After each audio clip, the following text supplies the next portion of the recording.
Hello and welcome to this Friday's edition of Jamaica Magazine. I'm your host, Audrey Williams. April is a month of reflection, awareness and appreciation. It marks observances for autism acceptance, cervical cancer awareness and farmers, the hands that feed the nation. Today we turn our focus to those hardworking men and women in agriculture whose dedication continues to shape Jamaica's food security, economy and future. Plus, much more. We'll get right into it after the news. Stay with us. Do you own land and need a title? Well, the National Land Agency, NLA, can help.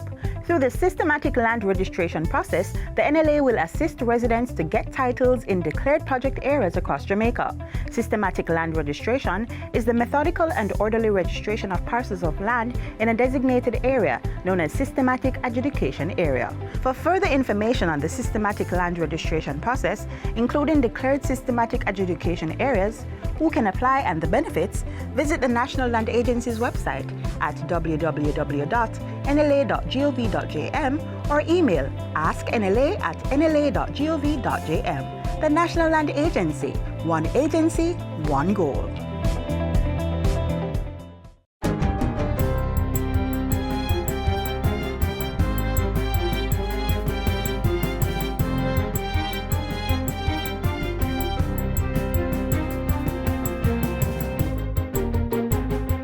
Good day, I'm Jabertha Atkinson, and this is your JIS News for Friday, April 10, 2026.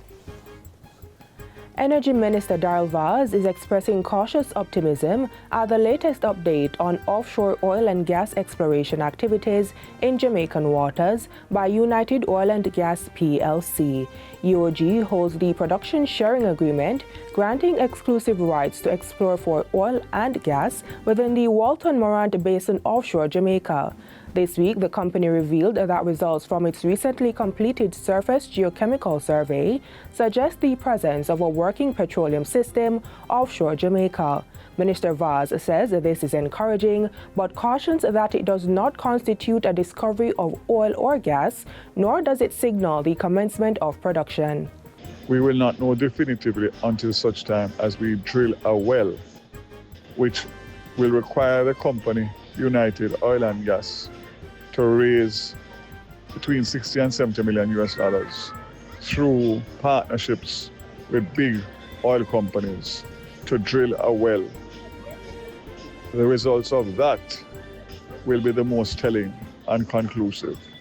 As part of the approved work program, the next steps include finalization and submission of the geochemical survey report to the Ministry of Energy, Transport and Telecommunications.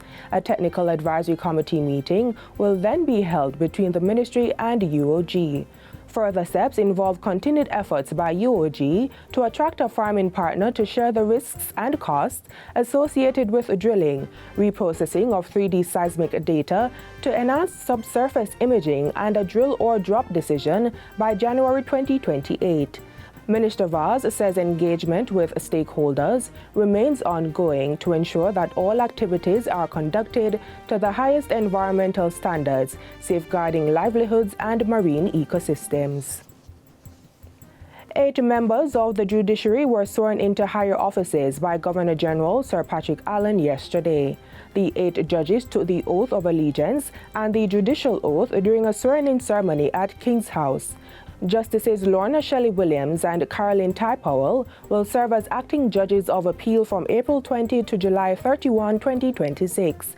Her Honor Tracy Ann Johnson and Mrs. Andrea Martin Swaby were sworn in as puisne judges effective April 13, while Master Kamar Henry Anderson and His Honor Chester Crooks will serve as acting puisne judges from April 13 to July 31.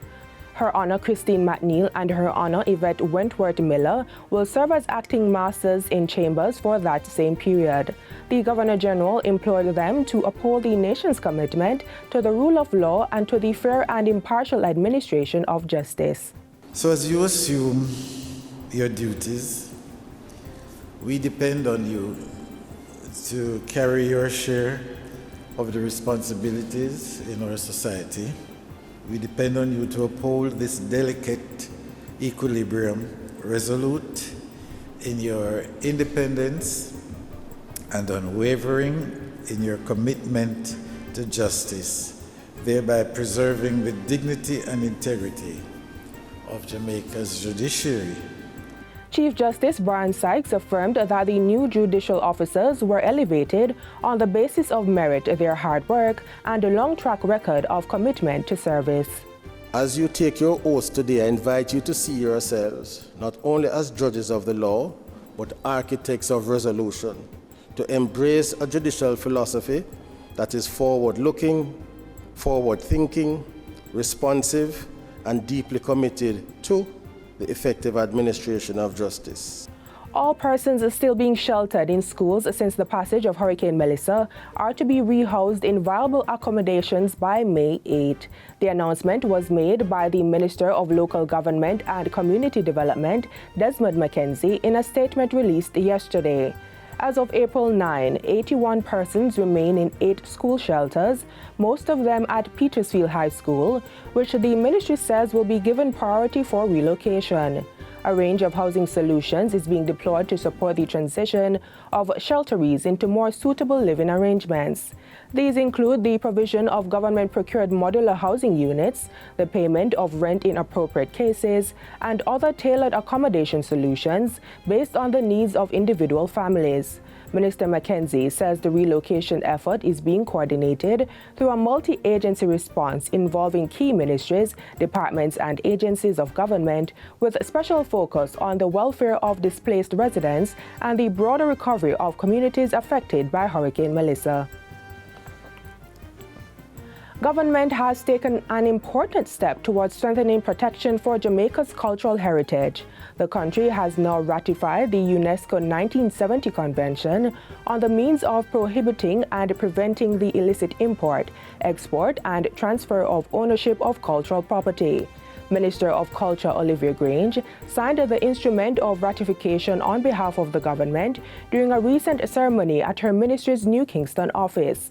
It aims to stop the illegal trafficking of artifacts, prevent illicit import or export, and establish legal frameworks for the return of stolen cultural property. And this will take us one step closer to ensuring the repatriation of our artifacts that were taken from Jamaica. Cabinet approved the ratification, along with the 1995 UNIDROIT Convention on Stolen or Illegally Exported Cultural Objects, and amendments to the Jamaica National Heritage Trust Act, which have been submitted for drafting. Minister Grange says the ratification represents a foundation for continued action rather than an endpoint, declaring that Jamaica is actively working to recover cultural artifacts taken during the colonial period. To that end, engagement continues with the United Kingdom, and there are plans for an expert mission to support the return of items. Today's ratification is not an end in itself. It is a strong foundation.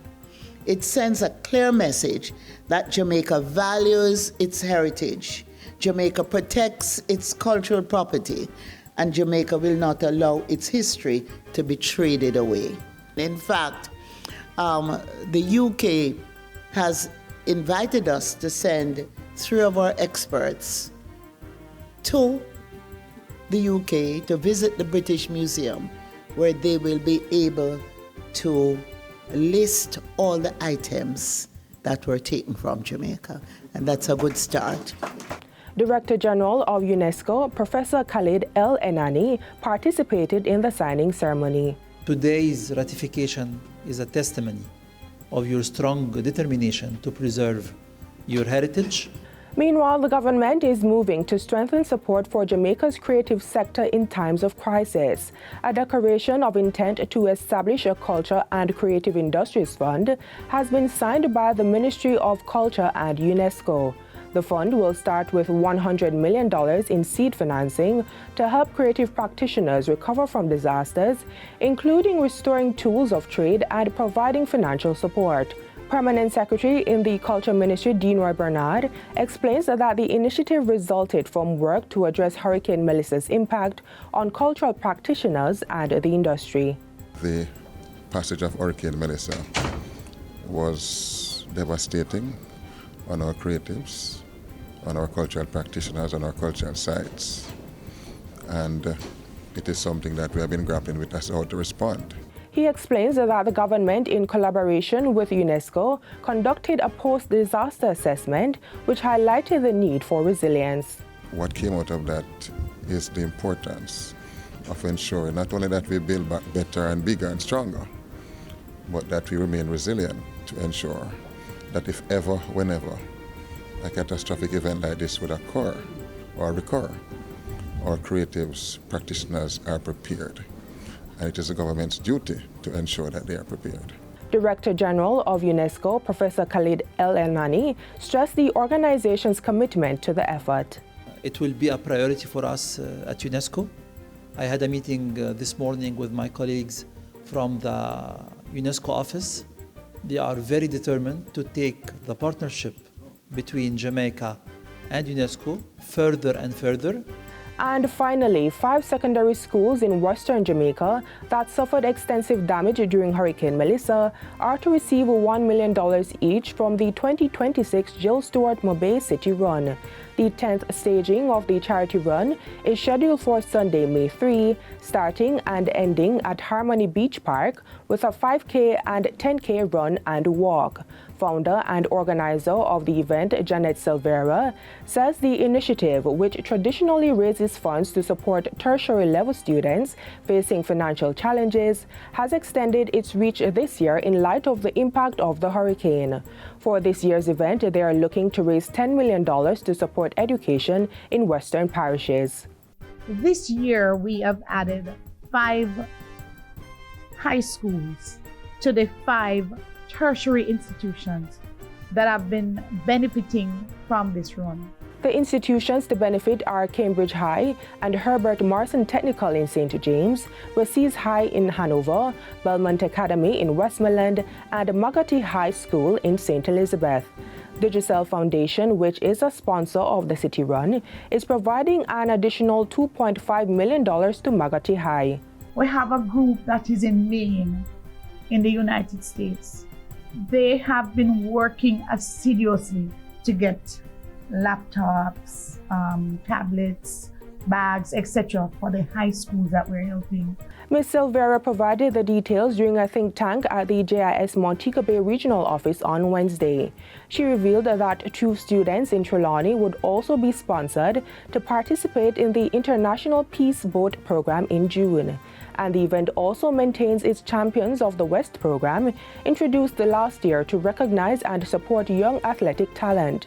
The 2026 staging of the Jill Stuart Mobay City Run is expected to attract 10,000 competitors and will feature a post-race beach party, providing a full morning of activity and entertainment. And that's it for JIS News Today. I'm Jabertha Atkinson. Thanks for watching.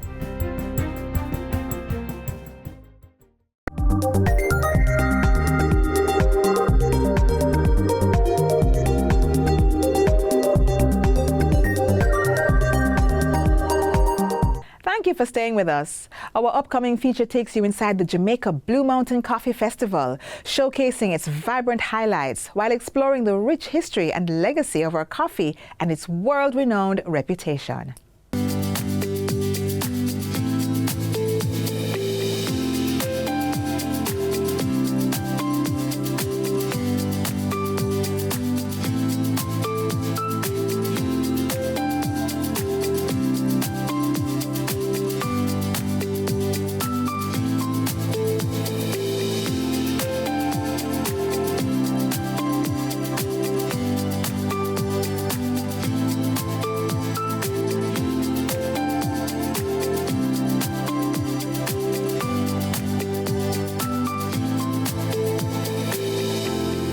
From the cool peaks of the Blue Mountains to the bustling heart of Kingston, today we celebrate a flavor, one that has put Jamaica on the world map: coffee.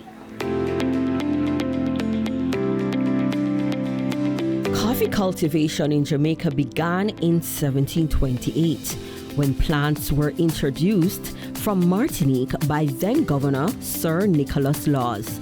The crop thrived in the island's cool, misty highlands, particularly in the Blue Mountains, and quickly became one of Jamaica's leading exports.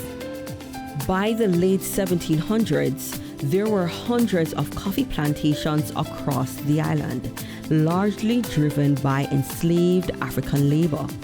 Following emancipation in 1838, production declined as the plantation system changed, but small farmers continued cultivating coffee, preserving the industry. In the 20th century, the Jamaican coffee sector was reorganized and regulated to improve quality and protect its reputation. Today, Jamaican Blue Mountain coffee is globally renowned for its mild flavor and high quality, with strict standards maintained to ensure authenticity and premium value. Agriculture, as we know, is such an important industry to not only individual countries but to the world. So here in Jamaica, there are a number of award-winning products that we grow and export on a regular basis. One of those products is Jamaica Blue Mountain coffee, which we know is iconic and is well regarded for its taste profile and everything else related.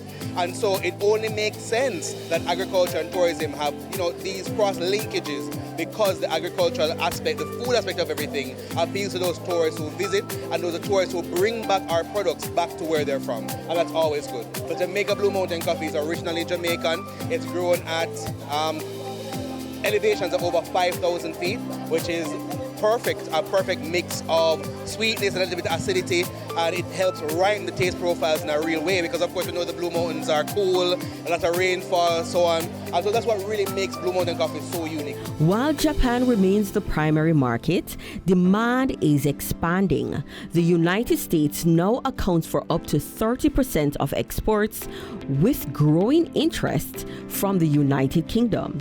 This global reach is strengthened by the natural link between agriculture and tourism, as visitors experience the product locally and carry its legacy abroad. Beyond the cup, innovation is brewing. Entrepreneurs are transforming coffee into value-added products, from gourmet coffee jelly and syrups to candles, cakes, and even body care items, using every opportunity to expand the industry's reach. Today we are featuring our sweet and spicy gourmet coffee jelly, our coffee syrup, and we're letting you sample it with mac and cheese and 2 different kinds of meat, and our syrup we're sampling with waffles. This is actually the brainchild of Mr. Garfield Clark. He is the CEO and proprietor of Kamgar Farms, and his story is really grace out of grief type of story. He was in coffee farming, it didn't work out, or rather than abandon his interest and love for coffee, he decided to do coffee byproducts. First product was the sweet and spicy gourmet coffee jelly, and just on that momentum, he's created several different coffee innovative products, namely the syrup, and we have a jackass corn, and we have a coffee breadfruit punch, and we're coming out with a coffee rum cream. We have coffee scrubs, coffee bar soaps. We also have a new product. We have foaming hand washes. We also have that in a coffee scent, and we have coffee butter, coffee body butter. Coffee plays such a huge part in our culture, in our day-to-day life. From a little till now. So we have always, from inception, included a line of coffee products in what we carry. We have the coffee butter, as I said, the coffee scrub, coffee candle, and those things have been staples since our inception. Even small emerging producers are making their mark, proudly showcasing bold traditional process blends and inviting customers to taste the difference. I process it the old-fashioned way, so it gives it a different tweak amongst all other coffees. So it's bolder, smoother. I offer a free sample firstly, and without no hesitation, I prove it to them that I'm up there in the market. I'm new and coming with a vengeance. At events like the annual Blue Mountain Coffee Festival, the versatility of coffee is on full display, proving its deep cultural roots and commercial potential. The coffee business has been up and down, but good at some point. But the problem we have road problem as farmer, and most of the farmer have price problem due to probably low production, but I want to encourage farmers to get back into production because there's a lot of things going on in coffee. When you go out, you see a lot of products that have been made from coffee. From beverages to byproducts, there is certainly a lot happening within Jamaica's coffee industry.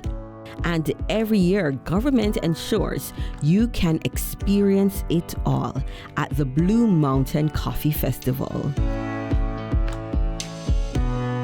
One island, one extraordinary brew, and one unforgettable celebration. This is Jamaica Blue Mountain Coffee Festival 2026. I'm out.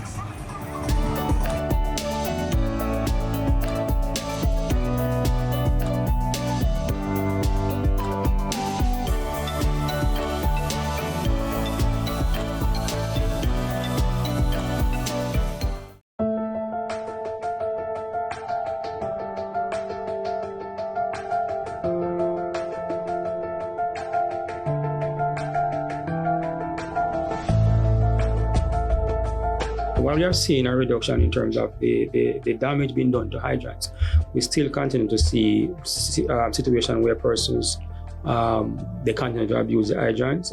And so we want to encourage persons not to abuse the hydrants, to make sure that they protect them. If they're on your street, and if you're in doubt whether or not they're working, you need to contact us so we can come and do a test of that hydrant to make sure that it's properly working. For hydrant maintenance concerns, contact the Jamaica Fire Brigade nearest you or call 876-878-4642, 876-858-0459, or 876-276-6671.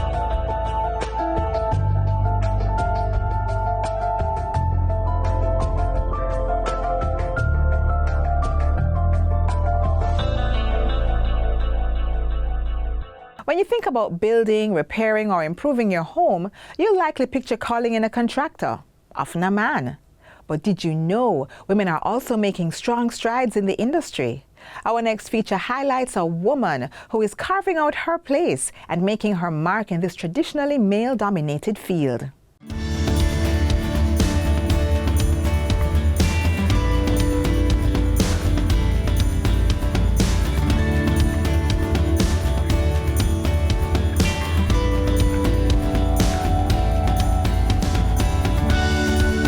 This is Shante Blackwood. She is a general contractor. A general contractor really takes the role of overseeing a project from start to finish, ensuring that that project meets budget, stays within timeline, and meets the expectations and needs of the client. My job is to find out the client's needs, what they want for a functional space. I then move on to sourcing material, which we call the procurement phase, and we put together selections for clients to choose from based on their liking, and then we just get started right into doing the job. So it entails overseeing the tiling, overseeing the plumbing, overseeing the electrical, and combining all those elements for a pretty detailed finished product. The University of Technology graduate is first of 2 children for her mom, a first-hand gift in learning to lead. She was able to prove this during her internship and was tasked with designing and retaining a wall for the breakaway in Gordon Town in 2016. I was able to give back to my country and assist the persons who venture in the area for their daily lives. And I was able to share my achievements, which blew up and gave me many different opportunities. 8 short years later, and things are only getting better. My journey has been pretty exciting, and with that, I was able to take the leap of faith to start my own construction company. The blueprint was laid early, as Shante confesses that as a child, she would use her books to set up floor plans.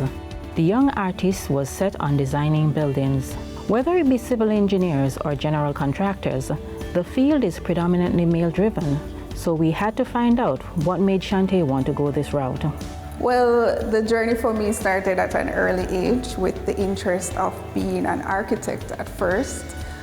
Growing up, after I did my architecture degree, I fell in love with construction more, and then I branched off to doing civil engineering, which is the big boy. So from that, the civil engineering gives me a role with doing everything. It stemmed from a passion, the passion for construction, the passion for problem solving. So that really aided in the decision to becoming a general contractor. She admits that there are challenges and credits a great team with getting the job done. Each project has its own unique challenges, set of challenges. And I think the biggest thing is having a team that's capable of getting the job done and having a background of problem solving, which will help you to overcome those challenges. Some which would be client making last minute changes, which will then affect your project timeline, or a simple lack of material when you're sourcing. So overcoming those challenges really stems from just having the experience and the capability to take care of them. And that's where one's people's skill comes in. Another attribute Shante says a general contractor should have. I think the major challenge with construction on a whole is the people management, and having clients like those, it really exercises patience. I mean, the end goal is to really give them what they want, so you would have to kind of guide them or to let them know that, hey, this can't work or this can work, and they too trust in you that you can do the job, so it helps as well. Another thing that makes it easier is the tremendous support from her male peers. They've been pretty helpful as well. In fact, a lot of them consult with me on certain little projects or ask me to partner with them on projects because I really have an eye for detail. So I pretty much help everybody around me. And I do have a good relationship with suppliers and other contractors and persons within the field. And her family is all proud of her work and the journey she's on. They've been pretty supportive of my journey and very happy for me as well. They do look out for me and do push me to the next level. No matter what you want to be, you can achieve it. You may have heard it before, but it bears repeating. The world is yours. You can do anything that you want. You need only believe. Shante? My advice to somebody who wants to venture into construction or engineering is that you should be open to always to be willing to learn more, learn new skills, refine the skills that you already have, network, and to embrace the challenges as they come. My experience in the field has been a really good one. It's pretty rewarding, and I think me having the ability and the uniqueness to get things done really aided in me getting where I am now.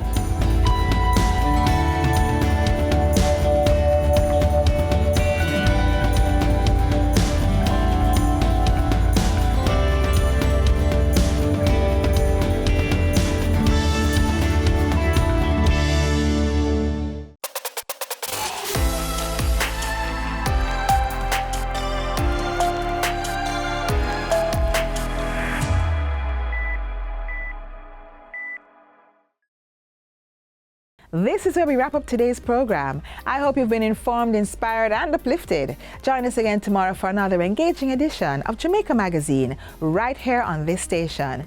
If you missed any part of today's show, you can catch the repeat and more stories at jis.gov.jm.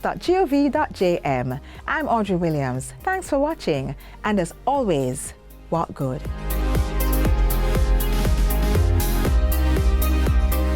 This has been a production of the Jamaica Information Service, the voice of Jamaica.